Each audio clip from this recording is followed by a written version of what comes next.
Hello everyone, Radhe Radhe. कैसे हैं आप सभी? आशा करती हूँ सभी अच्छे होंगे। मैं भी बहुत अच्छी हूँ। आज मॉर्निंग में मैंने हेयर वॉश किया था, तो मैं अपने बालों में कंघी कर रही हूँ शाम को।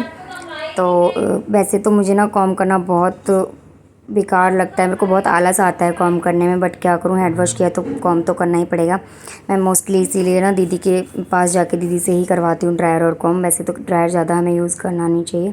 यहाँ इसने आके मेरे आगे शीशे के आगे खड़े होकर मस्ती कर रही थी, अपना कुछ अलग ही ड्रामा दिखा रही थी, डांस कर करके दिखा रही थी। मैंने कहा अब साइड में हो जाओ, बहुत हो गया तुम्हारा। इस तरीके से मैं और इसने मस्ती कर रहे थे, और मेरे ना बालों में बहुत ज़्यादा उलझे हुए थे, तो उनको सुलझाने में ना मुझे बहुत इरिटेशन हो रही थी। इसलिए मैं सेक्शन बाई सेक्शन लेके थोड़े थोड़े बाल लेके उसको कॉम्ब कर रही थी। लॉन्ग हेयर में ना टैंगल पड़ जाते हैं ना, तो उनको सुलझाने में ना बहुत ज़्यादा प्रॉब्लम हो जाती है। तो मैं कोशिश करूँगी अपने हेयर कट करवा लेती हूँ, क्योंकि शॉर्ट हेयर में मुझे ऐसा लगता है कि फटाफट अपना हेयर वॉश करो और कॉम्ब करो और काम ख़त्म। लंबे वालों में ना बहुत ज़्यादा प्रॉब्लम हो जाती है, हेड वॉश करने का आलस, फिर हेड वॉश कर लो तो उसको सूखने में ही बहुत टाइम लग जाता है अगर ड्रायर ना करो। फिर मैं यहाँ मेरे बालों में कॉम्ब हो गया था, फिर मैंने चोटी बांधी, क्योंकि अगर फिर से दोबारा से जूड़ा बना लिया तो फिर से टैंगल पड़ जाएंगे बालों में। मैंने फिर चोटी ही बना ली। मैं वैसे मोस्टली नाइट में चोटी ही बनाती हूँ।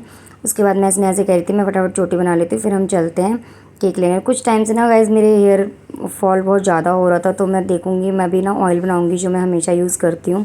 अभी मैंने कुछ टाइम से ऑयल नहीं बनाया हुआ था, इसलिए मेरा हेयर फॉल बहुत ज़्यादा हो गया था। मैं नॉर्मल कोई सा भी ऑयल यूज़ कर ले रही थी, तो मैं अब अपने लिए ऑयल बनाऊँगी और आप लोगों को भी शेयर करूँगी कि जो मेरे बाल नीचे गिरे हुए थे टूटे वाले, उनको मैंने उठाया और फेंका। उसके बाद मैं कमरे में आ गई। मैंने कहा इसने चलो, बट बाहर ना बारिश हो रही थी गाइस, तो इसने कह रही थी 5-10 मिनट वेट करते हैं, उसके बाद चलते हैं बारिश। फिर मैंने कहा ठीक है, पहले बारिश बंद हो जाती है फिर ही चलते हैं। फिर मैं बैठ के आराम से पानी पीने लगी, और फिर मैं स्नेहा से बातें करने लगी। मैंने कहा कौन सा केक लेके आएँ दी, आज ना मेरी बड़ी वाली दीदी का बर्थडे है, तो हम केक लेने जा रहे हैं। मैंने दीदी को फ़ोन कर दिया कि आप घर पे ही आना, यहीं पर सेलिब्रेशन कर लेंगे, अकेले आप क्या करोगी। तो फिर मैं और स्नेहा भी जाएंगे केक लेने। बाहर मैंने देखा बारिश भी बंद हो गई थी। फिर मैंने कहा अब तो चलो, अब हो रही हो या नहीं हो रही हो, हम चलते हैं, लेके आते हैं, काफ़ी लेट हो जाएगा नहीं तो। फिर मैंने यहाँ ले लिया था अम्ब्रेला, और थोड़ी थोड़ी बारिश हो रही थी, बहुत ज़्यादा नहीं हो रही थी। इसकी चोटी ना जाते जाते लास्ट तक फिर रह ही गई थी। फिर ये बाहर खड़े होकर चोटी बनाई। फिर हमने केक लिया, पास में ही शॉप है एक, अच्छा मिलता है केक वहाँ पर, हम लोग हमेशा वहीं से लेते हैं मोस्टली, तो काफ़ी टेस्टी होता है। तो हमने फटाफट केक लिया। बारिश थोड़ी थोड़ी हो रही थी, बंद हो गई थी। मैंने कहा अब तो हम अम्ब्रेला बंद कर लेते हैं। मैंने कहा बेफालतू में हम लेके आए अम्ब्रेला, कुछ काम नहीं। इसी तरीके से हमने अपने रास्ते को एंजॉय किया। कभी कभी मैं पैदल भी चलना चाहिए, तो मैं पैदल ही आ गई थी, स्कूटी से नहीं आई थी। बारिश के बाद ना रोड बहुत ख़राब हो जाते हैं, पानी पानी भरा रहता है पूरा। यहाँ पर मैंने बैक कैमरा कर दिया था। मैंने कहा इसने हम अपनी परछाई देखते हैं। गाइस बचपन में ऐसा होता था ना कि हम अपनी परछाई देख के ही डर जाते थे, तो मैंने कहा आज भी हम वो ट्राई करते हैं कि डरते हैं या नहीं डरते हैं। फिर मैंने कहा इसने आप ना आगे जाओ, मैं आपकी परछाई देखती हूँ कि कैसा लगेगा। घर आते आते फिर से बारिश हो गई थी, तो फिर मैंने थोड़ी देर अम्ब्रेला ऑन कर लिया था, और फिर हम घर आ गए थे। मैं अंदर आ गई हूँ, और ये पहले ही अंदर आ गई थी, और फटाफट आते ही लेट गई। इसकी कमर में बहुत जल्दी दर्द हो जाता है मुझे लग रहा है। आते ही फिर से फ़ोन में लग गई। मैंने कहा अब खड़ी हो जाओ, बहुत देर हो गई तुम्हें लेटे लेटे। फिर मैं केक वगैरह रख के मैं मम्मी के साथ आराम से बैठ गई थी, क्योंकि खाना तो हम बाहर से ही लाएंगे, तो फिर कुछ काम नहीं था। मैंने कहा फिर मम्मी से बातें करें। फिर मम्मी कह रही कौन सा केक लेके आई हो ये तो बता दो। तो मैं उनको कह रही थी गैस करो कि मैं कौन सा लाई हूँ, तुम ये बताओ मुझे कौन सा पसंद है या स्नेहा को कौन सा पसंद है। अच्छा, फिर ना मैं मम्मी से पूछ रही थी कि मम्मी आपका फेवरेट कलर कौन सा है। एक्चुअली मम्मी का ना रेड कलर फेवरेट है, तो मम्मी कह रही कभी कुछ कोई सा कलर बता रही है, मैं कोई भी कोई सा कलर बता रही। मैंने कहा मम्मी फाइनली आपको मैं दिखाई ही देती हूँ कि क्या है और कौन से कलर का है।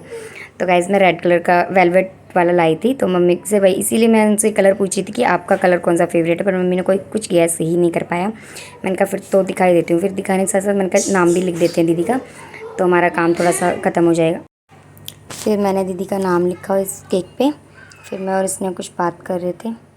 फिर हम बाहर आ गई थी मैं और मम्मी। फिर मम्मी का ये ना मंगलसूत्र पीछे जा रहा था, मैं उनको आगे कर रही थी। फिर उसके बाद दीदी का फ़ोन भी आ गया था कि हम आने वाले हैं। दीदी भी आ गई थी, जीजा जी भी आ गए थे। तो फिर मैं उनको कह रही थी कि आप बहुत जल्दी आ गए, बहुत बहुत देर से वेट करती। फ़ोन भी मैंने 2-3 बार कर लिए थे कि कब आओगी कब आओगी। तो फाइनली दीदी आ गई हैं। उसके बाद मैं चाय रख दी थी मैंने बनने, पहले ही फ़ोन कर लिया था। तो यहाँ पर मेरी चाय भी तैयार हो गई। फिर हम बैठ के चाय पियेंगे, उसके बाद केक काटेंगे। तो फिर हम लोग बैठ के अब चाय पीने लगे। भाई को आवाज़ दे रही थी, भाई भी आने वाला है, ऊपर गया हुआ था। पापा कहीं चले गए थे, तो पापा नहीं हमारे साथ बैठे हुए हैं अभी चाय के लिए। तो मैंने उनको फ़ोन कर दिया कि जल्दी आ जाना, फिर हम केक काटेंगे सब लोग, फिर खाना वगैरह खाएंगे, क्योंकि बारिश का मौसम भी हो रहा है, बाहर कब तेज़ हो जाए पता नहीं चलता। तो इसलिए वैसे तो ना हम बाहर जाने वाले थे, बट बारिश की वजह से हम कहीं भी नहीं गए। उनका घर पे ही कर लेते हैं छोटा मोटा सा, क्योंकि बारिश नहीं होती तो अच्छा लगता है। बारिश होने के बाद ना बाहर बहुत अजीब सा मौसम हो जाता है। यहाँ देखो हम लोग ना आलता लगा रही हैं मम्मी दीदी का, तो अपना अलग ही टैलेंट दिखा रही हैं। वो जो ब्रश है ना, ब्रश से लगा रही हैं। एक ब्रश नॉर्मल वाला रखा हुआ है, फिर ये टूथपेस्ट वाला भी लेके वो बैठी हैं, कह रही मैं करती हूँ। देखो पूरा पैर बाहर दिया था। फिर यहाँ पर हमने केक काटा, कि ये है हमारा सुंदर सा केक। फिर मम्मी ने दीदी को टीका वगैरह लगाया, फिर केक काटा।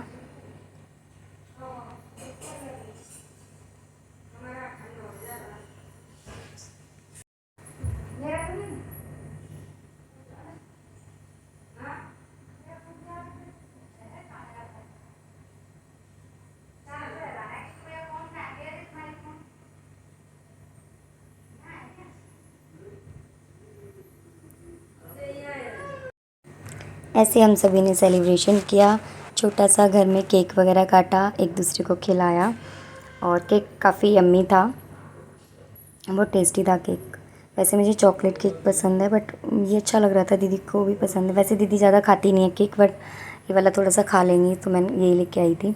वैसे मैं ज़्यादातर हमेशा वही लेके आती हूँ, चॉकलेट वाला। फिर यहाँ पर खाना हमारा बाहर से आया था, तो मैं और दीदी ना सबके लिए खाना लगाने लगी थी। मैंने कहा खाना फटाफट खा लेते हैं, 9:30-10 तो होने वाले हैं, डिनर टाइम तो हो ही गया है। तो फिर मैं यहाँ पर खाना निकाल रही हूँ सबके लिए। खाने में गाइस था मटर पनीर और दाल मखनी और नान थे। तो मैं वही सब सबके लिए निकाल रही हूँ, सबको सर्व कर रही हूँ। फिर हम खाना एंजॉय करेंगे। भूख भी बहुत ज़ोरों से लग रही थी, तो मैं और दीदी दोनों ही फटाफट अनपैकिंग कर रहे हैं। मम्मी बैठी हुई हैं। केक वगैरह हमने काट दिया था, अभी केक नहीं खाया, पहले हम खाना खाएंगे उसके बाद केक खाएंगे। बस जो थोड़ा बहुत टेस्ट करना था, बस वही किया था।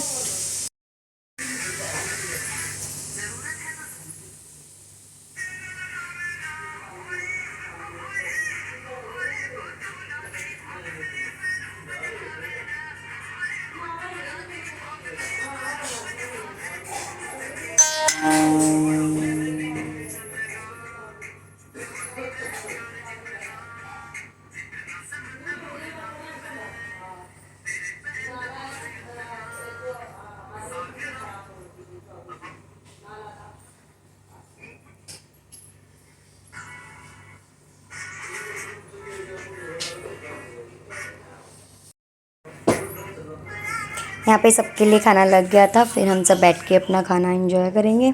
इस तरीके से हमने छोटी सी पार्टी घर पे ही कर ली थी बर्थडे की। तो हम बैठ के आराम से खाना खा रहे हैं। आप सभी भी आइए, साथ में खाना खा लीजिए। काफ़ी टेस्टी था खाना गाइस। तो हम लोगों ने अपना अच्छे से खाना एंजॉय किया। मैंने सबको सर्व करने के बाद फिर मैं भी बैठ गई थी, खाना खाने लगी थी सबके साथ में। पापा भी बैठे थे, हम सभी लोग आराम से बैठ के अपना खाना एंजॉय किया।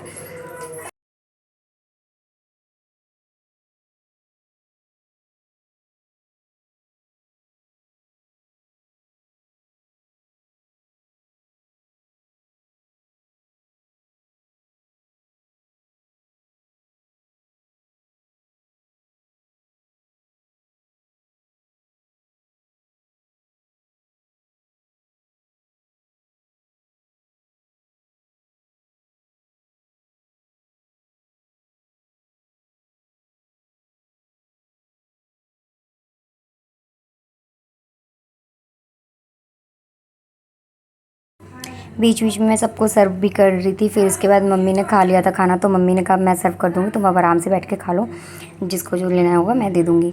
तो मम्मी साइड में बैठ गई थी भाई के पास जाके। फिर हम सब खा रहे थे खाना।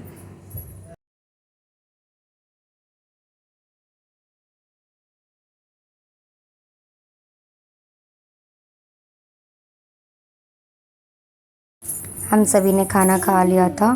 फिर दीदी और जिया जी जाने वाले थे, क्योंकि बारिश की वजह से दीदी और जिया जी फिर जल्दी से खाना खाया और निकल गए। थोड़ी देर बैठे थे बस, उसके बाद वो दोनों चले गए घर। मैं उनको बाहर तक छोड़ने आई थी, बाय कर रही थी और मौसम भी फिर दीदी और जिया जी को मैंने किया बाय, फिर मैं आ गई। दीदी को बाय करने के बाद मैं आ गई थी अंदर किचन में, अपने सारे बर्तन वगैरह अंदर किचन में लेके आई और फिर मैं मांजने लगी, क्योंकि फटाफट किचन विचन का काम भी हो जाएगा, तो अच्छे से क्लीनिंग हो जाएगी, बर्तन वगैरह सारे साफ़ हो जाएंगे। तो मैं एक एक करके सारे बर्तन वगैरह साफ़ कर रही थी। छोटे मोटे काम में भी ना गाइस बहुत सारे बर्तन हो जाते हैं, जबकि हमने ना घर पे खाना नहीं बनाया था, बाहर से मंगाया था, उसके बाद भी देखो कितने सारे बर्तन हो जाते हैं मांजने के लिए। लड़कियों का काम तो ना कभी ख़त्म नहीं होता। पहले कोई भी फंक्शन है उसकी तैयारी करो, फिर उसके बाद की काम करो, बहुत सारे काम हो जाते हैं।